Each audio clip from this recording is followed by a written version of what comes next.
Bonjour tout le monde, j'espère que vous vous portez bien. Pour ceux qui étaient là la semaine passée, vous avez reçu, j'ai oublié d'en prendre un, vous avez reçu un petit livret du 40 jours de prière. Si c'est la première fois que vous êtes ici cette semaine, on en a encore juste ici, vous viendrez me voir après, on pourra vous donner un petit livret pour nous aider à prier. Ceux qui l'ont déjà eu, est-ce que les réflexions cette semaine vous ont aidé? Est-ce que ça a été intéressant comme exercice jusqu'à présent? Oui, hein? Est-ce que certaines journées étaient surprenantes? Est-ce que la direction que prenaient les méditations, des fois, est-ce que ça vous a surpris? Est-ce que ça vous a déstabilisé? Moi, j'ai une question. Comment avez-vous survécu au jour 5? Écrire un mot d'amour à Dieu. À la pharmacie, c'est rempli d'endroits où on peut acheter des cartes d'anniversaire, puis il y a déjà du texte dedans. Pourquoi? Parce que souvent, on ne sait pas quoi dire. On ne sait pas comment dire l'amour aux gens. Mais là, il n'y avait pas de mots, il fallait le composer soi-même. Je vous invite à prendre des notes pendant les 40 jours, pas seulement sur ce que vous écrivez si vous utilisez l'espace qui est en bas, ça se peut que vous avez besoin de 2-3 feuilles brochées pour chaque page, si votre cœur s'épanche. C'est bien d'écrire, c'est bien de faire l'exercice d'écrire. On est obligé de réfléchir un peu plus. Mais notez aussi quel impact ça a sur vous. Essayez de prendre des notes. Quel impact ça a sur vous à la fin de la journée? Qu'est-ce qui s'est passé? Qu'est-ce qui était différent? Regardez qu'est-ce qui se passe dans votre famille. Et j'aimerais faire une expérience. Peut-être que ça ne va rien donner. D'accord? C'est ça, des fois, les expériences. On fait des expériences, ça ne fonctionne pas. Tantôt, en retournant à la maison, écrivez une prière d'adoration sur une feuille. Juste une prière d'adoration, d'action de grâce. Une prière d'action de grâce. On est la fin de semaine de l'action de grâce. Écrivez 5-6 lignes, 10 lignes, peu importe. Vous rendez grâce à Dieu dans ce texte-là. Vous pliez la feuille, vous la mettez dans une enveloppe. Et à la fin, au mois de novembre, début novembre, avant d'arriver le dimanche matin, écrivez une nouvelle prière d'action de grâce. Puis comparez vos deux prières d'action de grâce. Je suis curieux juste de voir comment est-ce que d'avoir passé un mois à réfléchir sur la prière va nous transformer dans notre capacité à rendre grâce. Petite expérience, on verra ce que ça donne. Ça va pouvoir alimenter aussi notre conversation le 5 novembre. Ce matin, ce que j'aimerais faire avec vous, c'est l'anatomie d'une prière. J'avais pensé faire l'autopsie d'une prière, mais ça sonne un peu morbide. Et puis, c'est une prière, on va voir, qui est toujours très, très vivante. Est-ce que vous savez c'est quoi un atlas d'anatomie? Un atlas d'anatomie, c'est un schéma qui explique toutes les parties d'un système. Donc ici, on a l'anatomie d'un Pokémon. Oui, sur Internet, tout se trouve. Super bel objet, si vous voulez le trouver. C'est vraiment quelque chose de fantastique. Et on peut faire plusieurs schémas d'une même chose. Par exemple, voici un schéma de l'œil, où on voit les parties externes de l'œil. C'est assez simple.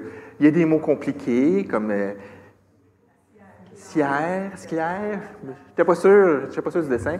La conjonctive, les parties externes de l'œil. On peut aussi avoir cette version-là de l'œil, où là, on a plus l'air de s'intéresser juste à comment la lumière traverse l'œil. Ça a plus l'air d'être dans un cours de physique que dans un cours de biologie. On est plus intéressé à voir comment la lumière se transporte. Là, j'ai des adolescents qui ont des syndromes post-traumatiques présentement. Où il y a ce schéma-là de l'œil, beaucoup, beaucoup, beaucoup plus complet, toutes les plein de structures, les vaisseaux sanguins, les tissus rigides, les muscles. Et il n'y a pas vraiment un de ces schémas-là qui est meilleur que l'autre. En fait, on prend le schéma qui va avec ce que l'on veut utiliser. C'est peut-être plus un cours d'optométriste, d'ophtalmologiste, médecin, infirmière. Celui-là, par rapport à celui comme ceci, que clairement, si ton médecin, c'est juste ça qu'il a utilisé dans sa vie pour faire son cours de médecine, change de médecin. Mais qui a un schéma plus complet, ça peut nous aider. Et ce matin, on va regarder une prière, puis je vais vous donner un schéma de cette prière-là, mais on pourrait aussi la regarder de différentes façons. Faire le schéma d'une prière, c'est comme un moyen de ralentir lorsqu'on approche une prière pour nous permettre de réfléchir à qu'est-ce qui se passe. Et ça, ralentir pour réfléchir, ce n'est pas très 2020, 2023, pas très contemporain. On n'aime pas ça ralentir. C'est un défi. Juste réfléchir à qu'est-ce que je dis à Dieu. Quand je prie, qu'est-ce que je suis en train de dire à Dieu? Et des fois, on ne sait pas quoi dire à Dieu. On est dans une situation, puis on est devant le Seigneur, puis on ne sait pas quoi dire. Mais l'Esprit de Dieu qui habite en nous, c'est là qu'il rend les soupirs inexprimables de notre cœur, puis il les amène à Dieu. Lui, on a un bon collègue de travail pour la prière en nous, qui est l'Esprit de Dieu. Si vous appartenez à Jésus, vous avez l'Esprit de Dieu qui va vous aider à intercéder. Je suis pas mal sûr qu'il transforme une couple de notre prières qui sont en train de monter. Des fois, comme, peut-être pas ça. Mais déjà, en commençant, je vais vous dire que la prière, la puissance de la prière ne dépend pas de nous. La puissance de la prière ne dépend pas de nous, mais de Dieu. Elle dépend de celui vers qui on fait monter les prières. Parce que ce matin, on va regarder une prière, on va regarder toutes sortes de prières ce matin, puis je ne veux pas créer l'impression que « Ah non, là, je prie mal. Okay? » Vous voyez, là, si je n'ai pas prié comme il faut, puis là, les affaires ne sont pas arrivées comme... C'est de ma faute, c'est parce que je prie mal. Puis, la prière, là, la puissance de la prière est entre les mains de notre Seigneur. On s'entend là-dessus? Sinon, on va passer un temps difficile ce matin. En même temps, ce n'est pas une raison pour se priver de grandir dans notre vie de prière. Je fais n'importe quoi, de toute façon, Dieu arrange toutes les affaires. C'est pas ça, c'est pas la bonne stratégie. Parce que prier va nous faire grandir. Si on laisse la parole de Dieu agir, prier va nous faire grandir. Il n'y a pas de médaille pour les meilleures prières. C'est-à-dire, quand on voit à l'Apocalypse avec M. Tessier, les prières sont comme des parfums devant Dieu. Toutes les prières des saints, ils n'ont pas été triées. Elles sont toutes là, d'accord? Toutes les prières sont bonnes. Il n'y a pas de sélection, il n'y a pas de score. La meilleure prière, la prière la plus longue, la prière avec le plus de mots en grec. Il n'y a pas ça, OK? Il n'y a pas ce genre de choses-là, mais on peut grandir. Le texte qu'on va voir ensemble ce matin dans Éphésiens, c'est un bel exemple de prière. Paul prie pour les Éphésiens. Je ne pense pas que Paul écrit ce texte-là pour nous enseigner à prier. Fait que je vais quand même regarder le thème central de ce texte-là, mais je veux qu'on profite de cette belle prière-là pour regarder des éléments de la prière. Il leur partage son fardeau pour eux et il les enseigne en même temps. Paul, quand il écrit ça, il les enseigne. En faisant le schéma, on va sortir juste des petits éléments en particulier. C'est un texte bien connu. Je ne pense pas vous éboustoufler par quelque chose que vous n'avez jamais vu de votre vie, mais c'est pour ça que je veux qu'on profite de ce temps-là pour regarder certains éléments intéressants. On n'a pas lu le texte encore, mais je vais vous dire que mon angle, c'est ceci. La prière, c'est l'occasion de se replacer dans le contexte de la réalité invisible de notre monde et de notre vie. Quand on prie, on a l'opportunité de faire disparaître de nos yeux ce qui est vrai, ce qui est matériel, mais qui n'est pas vraiment ce qui est important. Et on a la possibilité, quand on prie, d'être dans le vrai monde, d'être dans notre vraie vie. Parce que là, on est dans un endroit où on est en présence de Dieu et on saisit les réalités. C'est l'opportunité, la prière nous offre cette opportunité-là. Ce n'est pas le seul endroit où ça va arriver, mais c'est définitivement un endroit où ça peut arriver et où c'est bon que ça arrive. Puis on va faire ça en 3 étapes. On va se faire une petite mise en situation, on va regarder les textes d'Éphésiens, puis après ça, on va réviser cette situation-là qui est notre situation. La mise en situation que je veux faire, c'est imaginez ceci. Vous avez un groupe d'église-maison, il y a une femme dans ce groupe-là qui s'appelle Marie. C'est une jeune femme, jeune chrétienne, super gentille, elle travaille fort, elle travaille dans une petite boutique, elle y met tout son cœur, tout son zèle, c'est vraiment quelqu'un d'agréable, de sensible. Puis, elle est reconnue pour son attitude enjouée et sa gaieté et tout ça. Ça va bien, elle met la belle ambiance dans la petite boutique où elle travaille. Mais depuis quelque temps, il y a 2 de ses collègues qui l'ont pris en grippe, on ne sait pas pourquoi. Marie, c'est quelqu'un de vraiment positif, mais là, il y en a après elle et parle dans son dos, il dénigre son travail, il s'arrange pour l'exclure pendant le temps de pause, l'exclure des conversations, il répand toutes sortes d'informations pas vraies, d'histoires pas vraies sur Marie. C'est vraiment, vraiment toxique comme endroit. Et Marie trouve ça lourd. Là, Marie, malgré son attitude positive, est cassée un peu. Et là, elle me dit, elle partage ça à son église maison. Écoute, priez pour moi, là, je ne sais pas, je pense que je vais changer d'emploi. C'est trop tough. Et là, dans son groupe, il y a un adolescent. J'ai décidé de l'appeler Tim. Tim, ça fait 1 an qu'il est au Seigneur, il y a 15 ans. Il a donné sa vie à Jésus il y a 1 an. Puis, il aime Marie. Alors, Tim s'approche de Dieu et dit, « Bonjour Dieu, c'est Tim. Je suis ici pour te parler de mon amie Marie. Elle traverse une période vraiment difficile au travail à cause de ses collègues. Ça lui cause beaucoup de souffrance. Je te prie humblement de changer la situation. Je sais que tu as le pouvoir de tout accomplir, alors je te demande de faire un petit miracle pour améliorer la situation de Marie au travail. S'il te plaît, apaise les conflits et la méchanceté. Fais régner la paix là, et la compréhension à la place. Si c'est ta volonté, ouvre une porte pour elle, pour un meilleur emploi où elle puisse travailler dans un environnement qui va être plus favorable. Je remets cette situation entre tes mains. En ayant confiance en ton pouvoir, au nom de Jésus, je te prie. Amen. Il parle bien, Tim, quand même. C'est une belle prière, hein? Qu'est-ce qui vous frappe dans cette prière-là, juste comme ça?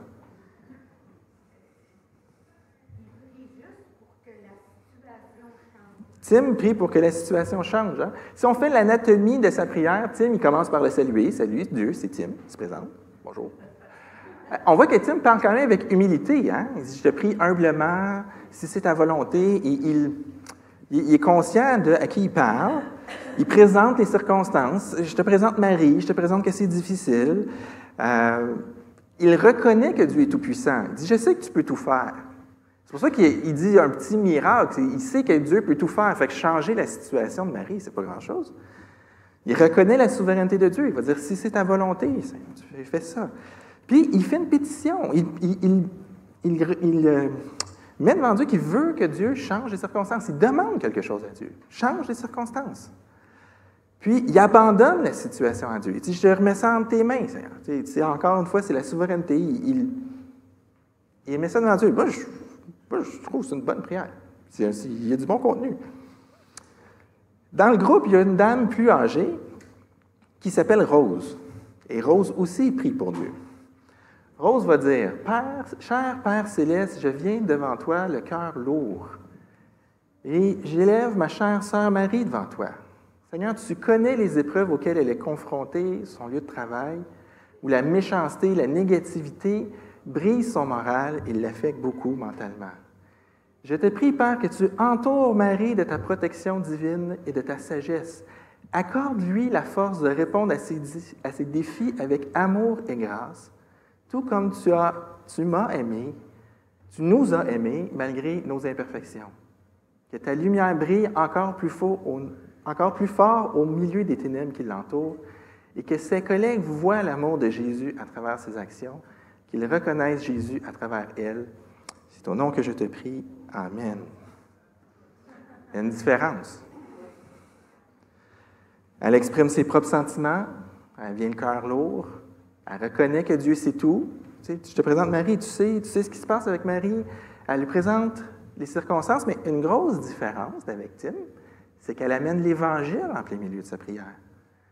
Elle demande, en quelque part, c'est différent. Dans la prière de Rose, il y a quelque chose qui a changé un peu. Elle demande de la protection, elle demande de fortifier Marie comme témoin. Elle ne parle pas d'un nouvel emploi. Elle aurait pu. Elle ne parle pas d'un nouvel emploi, mais elle demande que ses collègues soient bénis. Au lieu de juste se débarrasser du problème, Rose, elle prie pour que l'Évangile touche les collègues. Et elle demande que Dieu soit glorifié dans la vie de Rose et dans la vie de ses collègues. Les deux prient pour Marie, les deux prient à l'avantage de Marie, mais Rose vise aussi la bénédiction des collègues. C'est deux belles prières. J'ai pris un ado et une dame âgée. Je ne suis pas en train de faire de l'âgisme, mais je veux juste illustrer qu'on peut grandir dans la prière. Il y a des jeunes qui saisissent très, très bien l'Évangile, puis qui prient avec l'Évangile, puis des fois, même si ça fait longtemps qu'on est avec le Seigneur, on perd l'Évangile de vue, puis nos prières se résument des fois aux circonstances. Mais ce que je veux dire, c'est que la prière, c'est un muscle. On doit l'exercer pour plusieurs raisons. On peut se dépasser, on peut progresser dans la prière. Puis là, sentez-vous pas écrasé, là, un autre cours sur la prière, ça veut-tu dire que j'ai jamais prié comme il faut? C'est compliqué de prier, pourquoi ça peut pas être simple de prier? Ça peut être simple de prier. Aujourd'hui, on a chanté des chants merveilleusement écrits qui élèvent notre Seigneur, puis on a chanté « Mon Dieu est si grand, si fort et si puissant ». Une chanson pour enfants, c'était super beau de vous voir faire les gestes quand on s'approprie des choses simples. C'est simple la prière, mais on peut progresser dans la prière. On est appelé à grandir, c'est tout. C'est juste qu'on grandit comme disciple. Donc oui, nos prières sont bonnes, même si elles sont inadéquates. Puis oui, on peut grandir. Puis notre vie de prière va s'approfondir. Alors, il faut accepter qu'on peut progresser. Maintenant, on va regarder notre texte ensemble. En Éphésiens, chapitre 3, verset 14, Paul écrit « C'est pourquoi je me mets à genoux devant le Père, de qui dépendent comme d'un modèle toutes les familles des cieux et de la terre. Je lui demande qu'il vous accorde, à la mesure de ses glorieuses richesses, d'être fortifié avec puissance par son esprit dans votre être intérieur.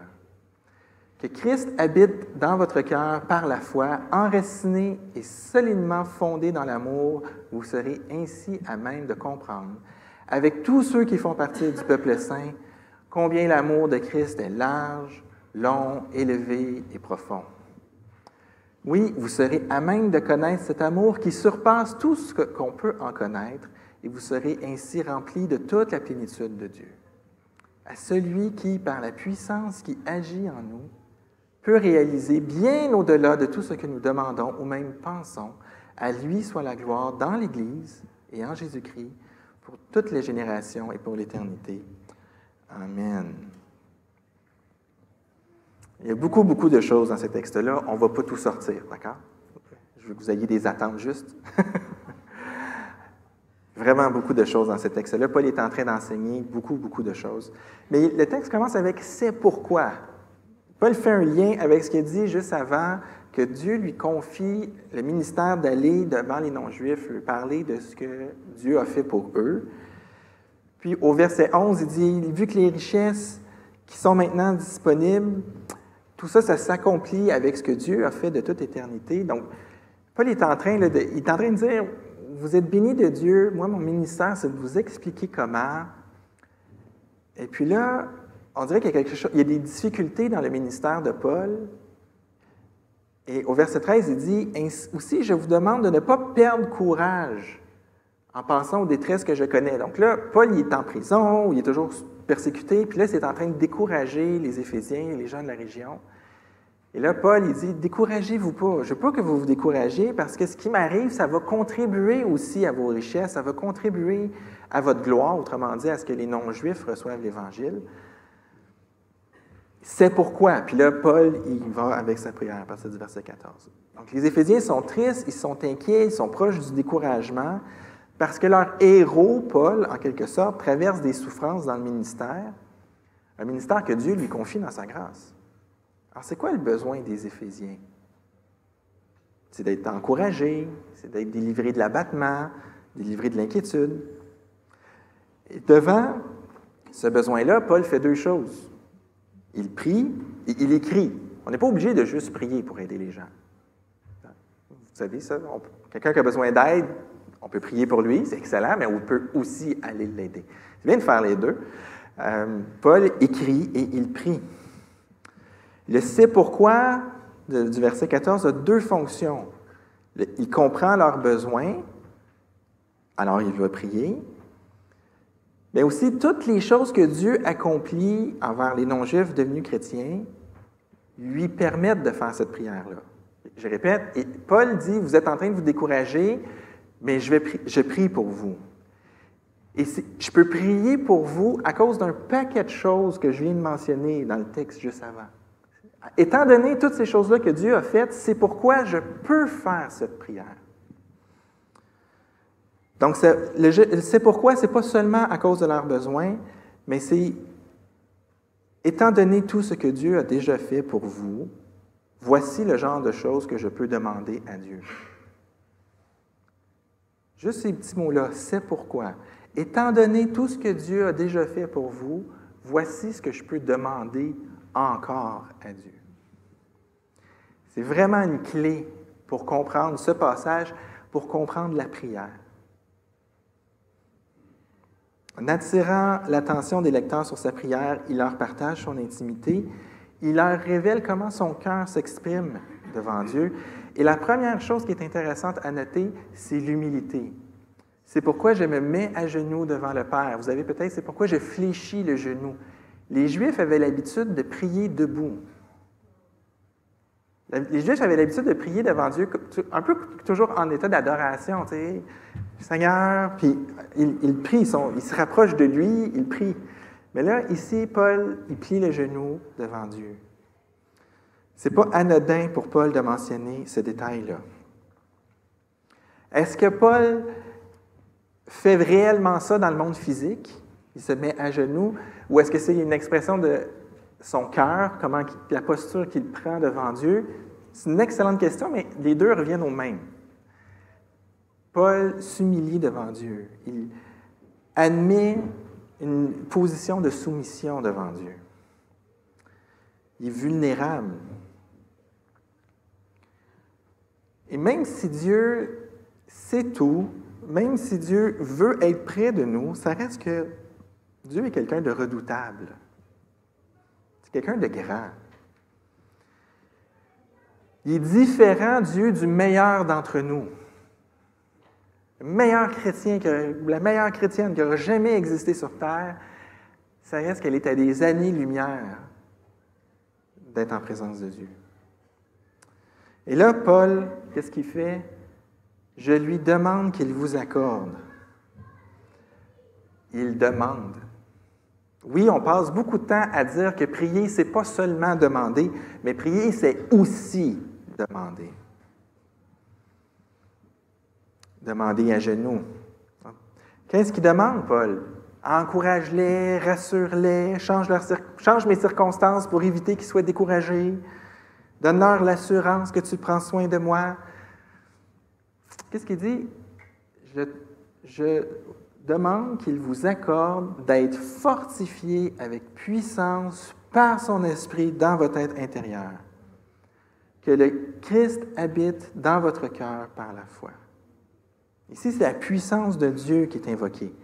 Il y a deux requêtes. On peut voir deux requêtes dans ce bloc-là, dans le 14 à 21. Il y en a qui en voient 3. Bon, on peut choisir de couper les choses un peu comme on veut, mais il y a deux requêtes qui sont orientées autour de la puissance. Paul prie pour que la puissance de Dieu se manifeste dans la vie des Éphésiens.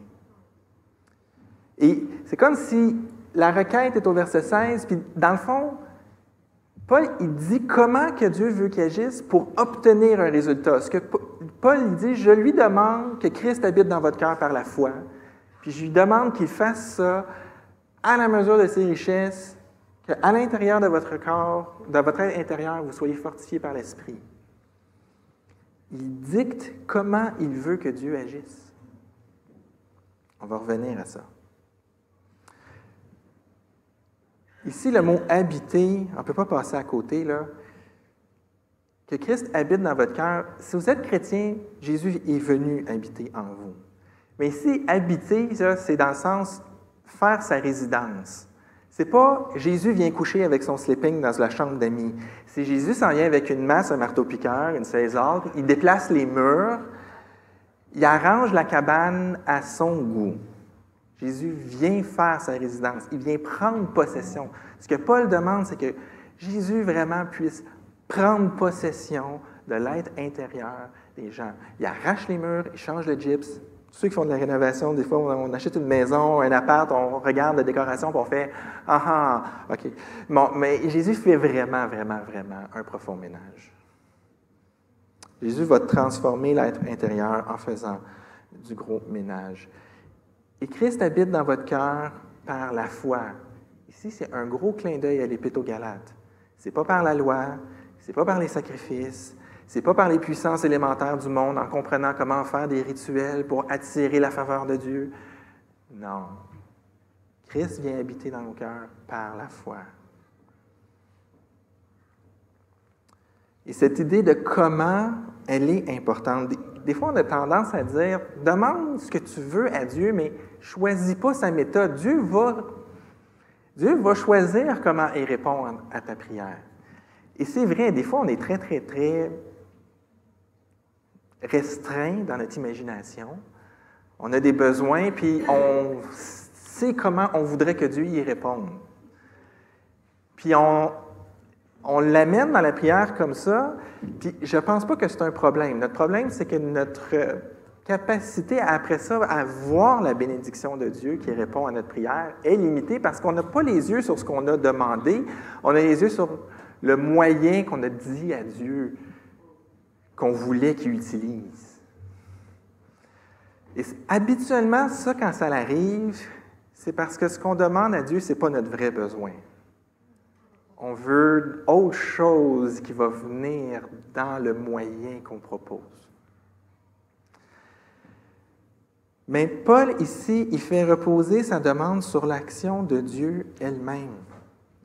Les richesses, les glorieuses richesses, elles sont mentionnées dans Éphésiens chapitre 1. Dieu les a déjà déployées. Dieu a déjà déployé de larges richesses envers les Éphésiens, envers nous. En fait, ce que Paul fait ici, il fait appel à ce que Dieu a déjà fait. Dieu, tu leur as déjà tout donné, continue à leur donner encore. Dominique Angers résume ce passage-là en disant « Parce que Dieu nous a déjà tout donné, osons demander encore plus. » Ici, Paul s'appuie sur ce que Dieu a déjà fait. Il n'utilise pas seulement le passé pour faire des actions de grâce. Merci Seigneur de délivrer les Éphésiens. C'est excellent de faire ça, fin de semaine de l'action de grâce, c'est une bonne idée. D'accord? On regarde ce que Dieu a fait, puis on le remercie. Mais Paul, ici, utilise le fait que Dieu a déjà fait des choses pour s'appuyer dessus, pour en demander encore. Il veut que l'action de Dieu envers les Éphésiens soit encore plus concrète. Il veut que Dieu amplifie ce qu'il est déjà en train de faire. Vous remarquerez que Paul demande rarement dans les Écritures que Dieu fasse quelque chose de nouveau. Il demande rarement que les choses changent. Même quand il appelle les croyants, comme les Corinthiens, l'Épître aux Corinthiens, là, il y a tellement de choses tout croche dans l'Église, mais ce que Paul leur dit constamment, c'est pas changer pour pouvoir plaire à Dieu, c'est étant donné que vous êtes des enfants de Dieu, ces choses-là devraient disparaître. Il ne demande pas des nouvelles choses, il demande que les choses que Dieu a déjà faites se cristallisent dans nos vies. C'est déjà là. Et là, Paul continue avec sa deuxième requête qui dépend du résultat de la première. Enraciné et solidement fondé dans l'amour. Un truc agricole puis un truc de bâtiment. Là. Les deux, là, c'est planté, vraiment solidement fondé, enraciné, avec la force, avec toute la nourriture des plantes vient des racines, pris dans l'amour de Christ pour nous, de Dieu pour nous. Christ s'en vient vivre chez nous, il arrache les murs, on va être fondé sur lui. Ça, c'est de la foi. Il dit, Seigneur, je te demande une première chose, puis étant donné que tu vas y répondre, je t'en demande une autre qui dépend de la première. Il n'a pas le temps de traîner dans la prière. Il niaise pas, il n'attend pas, je prie une chose, j'attends que Dieu réponde, je prie une deuxième. C'est comme, non, je te prie pour une chose, puis je sais que tu vas le faire, fait que je te prie pour une deuxième chose qui dépend de la première. Il prie à genoux, il prie avec humilité, mais il prie avec ambition. Pas une ambition mondaine de notre monde, là, mais une véritable ambition calquée sur celle de Jésus lui-même. Alors, qu'est-ce qu'il demande? Il demande qu'enraciné et fondé dans l'amour, ça c'est le résultat de la première requête, vous allez être à même de connaître cet amour qui surpasse tout ce qu'on peut connaître. Paul demande un paradoxe. Il dit, si l'amour de Dieu, ça ne se comprend pas, je te prie qu'il puisse pleinement le connaître. Rien de moins. Comprendre ce qu'on ne peut pas comprendre. Cette requête-là ne va pas s'accomplir d'un coup, d'accord? Ça implique qu'on va toujours comprendre de plus en plus, là. On va toujours comprendre de plus en plus l'amour de Dieu. Mais ce que Paul fait ressortir ici, ce que je veux faire ressortir ici, c'est que cette requête dépend du fait que l'on est en Jésus depuis la fondation du monde, que Jésus a accompli une œuvre à la croix pour nous, qui était prévue par le Père, qui est révélée à nos cœurs par l'Esprit. Toute la Trinité est impliquée dans le fait que Paul peut faire cette demande-là, qui est pleinement accomplie. C'est des choses que Dieu est déjà en train de faire. Paul prie pour quelque chose que Dieu fait déjà. Il fait déjà ça, mais Paul voit que les Éphésiens ont un besoin, et ce besoin-là, en quelque sorte, que Dieu vienne vraiment affermir cette œuvre-là dans leur vie. Et là, Paul est en train de leur écrire cette prière-là. Paul est en train de dire aux Éphésiens, accrochez-vous à ce que Dieu a déjà fait. Parce que quand je prie pour vous, je prie que Dieu fasse exactement ça, affermir ce qu'il a déjà fait. Ça, c'est notre réalité. C'était la réalité des Éphésiens, c'est notre réalité. Cependant, ce n'est pas visible. C'est pour ça que je dis que la prière, elle nous permet de réaliser là où on se place dans le monde invisible. On a toutes ces richesses-là.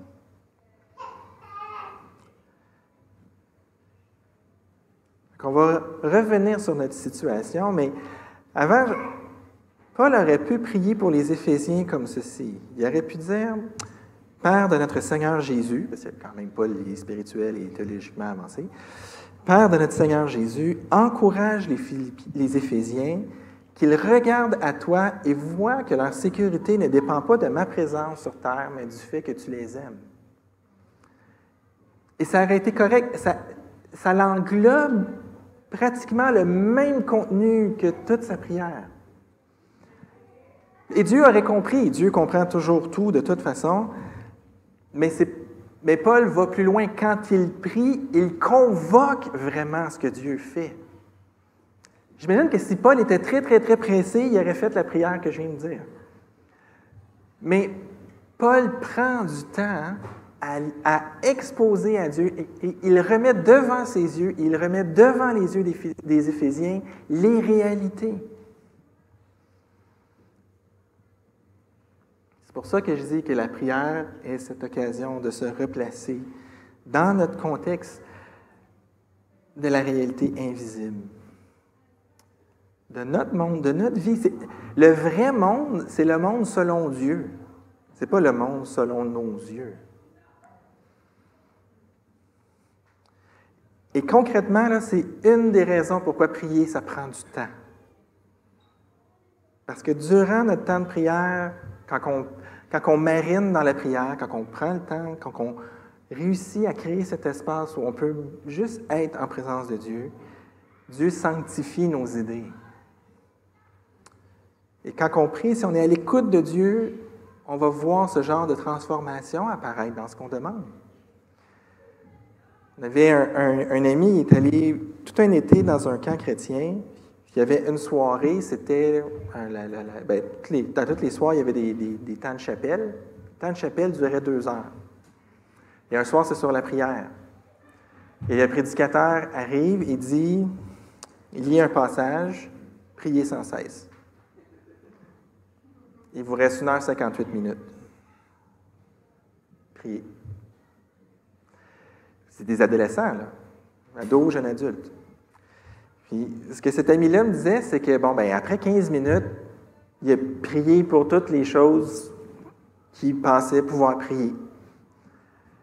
Sa famille, ses relations, son église,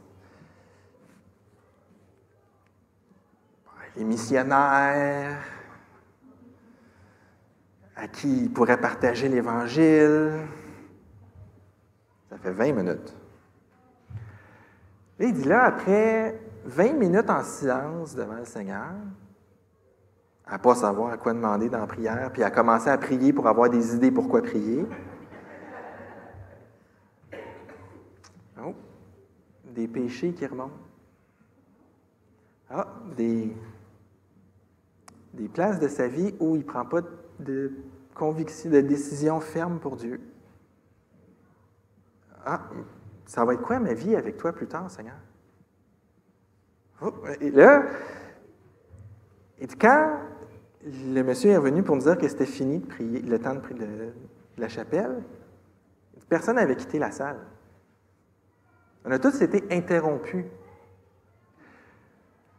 Pour que ce genre d'événement-là arrive, je suis sûr qu'il y a beaucoup d'autres chrétiens qui priaient pour cette soirée-là. Et parce qu'après 15 minutes, ça aurait pu jouer au ping-pong. Là. Mais quand on se laisse en présence du Seigneur, il y a toutes sortes de choses qui arrivent. Mais ça prend du temps. Et c'est précieux, le temps, parce qu'on n'en a pas beaucoup. D'abord, on ne sait jamais combien de temps il nous reste à vivre. Puis, on peut utiliser notre temps à plein de choses, à plein de bonnes choses. Je vais vous partager mon combat avec la prière. C'est d'arracher du temps dans mon agenda pour ne faire que ça. Le Seigneur m'a fait, je suis constamment en train de prier. Quand je travaille, quand je fais quoi que ce soit, j'écris un courriel, j'écris une phrase.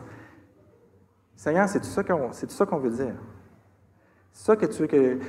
J'ai l'impression que je passe ma journée avec le Seigneur assis sur une chaise à côté de moi, puis on fait du extreme programming, pour ceux qui savent. Puis je suis souvent en train... Je parle à des gens, puis pendant que je leur parle, je suis comme... OK, Seigneur, où est-ce qu'on s'en va avec ça? C'est quoi? Là, je vois plein de choses. Laquelle tu veux que je prenne? C'est vraiment, dans ma tête, c'est tout le temps ça. J'entends des voix. Mais c'est une bonne chose de m'asseoir, loin de toutes sortes de choses, puis d'arriver à garder mon attention sur un fil de prière. C'est extrêmement difficile. Quand je m'assois, il y a toutes sortes de choses qui arrivent dans ma tête. Puis là, ah oui, là j'ai une pensée, quelque chose qu'il fallait que je fasse pour quelqu'un. Ah, j'ai une pensée à... Là, c'est bon. Il y a quelqu'un qui joue avec la télécommande, puis qui change mes pensées à toutes les 10 secondes, n'aime pas. C'est vraiment difficile. Pour arriver à prier, là, ça me prend sérieusement 20 minutes juste à ce qu'il n'y ait plus rien dans ma tête pour que je puisse me concentrer sur la prière. C'est vraiment, vraiment difficile. Fait que priez pour moi, pour que je puisse mieux prier pour vous. Je veux prier davantage de cette façon-là. L'autre façon, elle est excellente aussi. Je prie pour vous, inquiétez-vous pas, je ne vous oublie pas, mais je sens que j'ai besoin de mieux prier. C'est important pour ma santé, pour ma vie spirituelle, la santé de ma vie familiale, la santé de notre Église, de son Église. Tout ça, c'est sujet à nos vies de prière. Tout dépend de Dieu. Donc, il n'y a pas péril dans la demeure, mais on a besoin, on va grandir. L'Église va grandir si on arrive à mieux prier ensemble. J'aime beaucoup la collégialité du travail avec le Seigneur, mais j'ai besoin que ces temps-là soient plus clairs pour moi. Dans le contexte de prier les uns pour les autres, j'aimerais revenir à notre Marie fictive du début. Comment Paul prierait pour Marie avec ce qu'on a vu ce matin? Voici une suggestion. Je ne suis pas Paul, mais voici ce qui me semble découler de comment Paul verrait les choses. Seigneur grand Dieu, tu vois Marie, tu la connais et tu l'aimes depuis toujours. Seigneur, je te prie que ce qui se passe à la boutique ne vienne pas cacher à ses yeux combien tu l'aimes. Que ton esprit parle à son cœur, qu'elle saisisse d'une façon nouvelle l'amour que tu lui portes, le fait que tu es fier d'elle maintenant qu'elle est en Jésus et que tu veux son bien. que sa joie et sa gentillesse reposent sur ton œuvre pour elle. Ainsi, Seigneur, elle sera capable de faire face, avec une bonté qui vient de toi, à ses collègues méchants. Qu'ils soient troublés par la gentillesse de Marie, et que cela les interpelle et qu'ils viennent à te connaître. Ainsi, tu seras glorifié non seulement dans la vie de Marie, mais aussi dans la leur. Révèle-toi à elle, révèle-toi à eux, dans ta grâce et pour ta gloire. Ce n'est pas la seule prière qui serait une bonne prière. La prière de Tim était excellente. La prière de Rose était excellente. Ne vous empêchez pas de prier parce que vous allez avoir l'impression de ne pas avoir la cote. C'est pas ça. Mais on peut grandir et ramener dans la prière les choses que Dieu a déjà faites. De vouloir que dans une situation donnée, les richesses incroyables que Dieu a déjà déployées pour nous soient manifestes. C'est très différent. Premièrement, on arrête de regarder le temps présent et on regarde le temps éternel des choses. Ça ne change pas l'urgence. Hein. C'est tout urgent.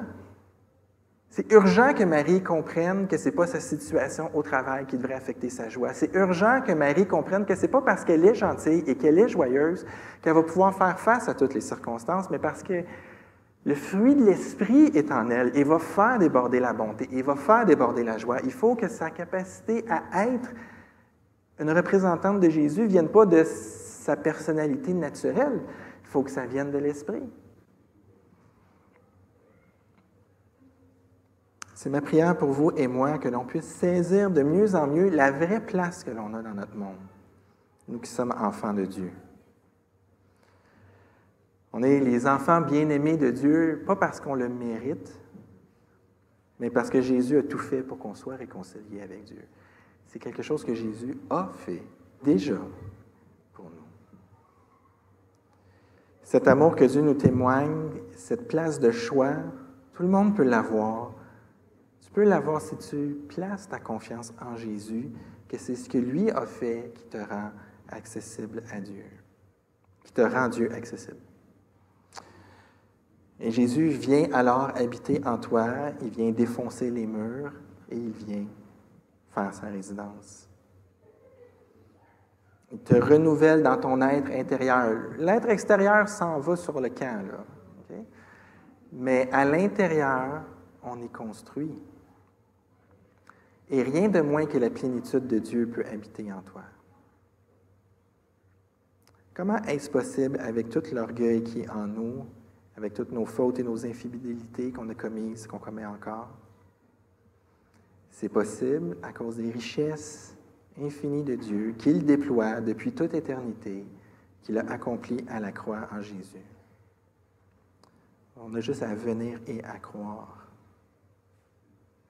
Que le Seigneur vous bénisse abondamment.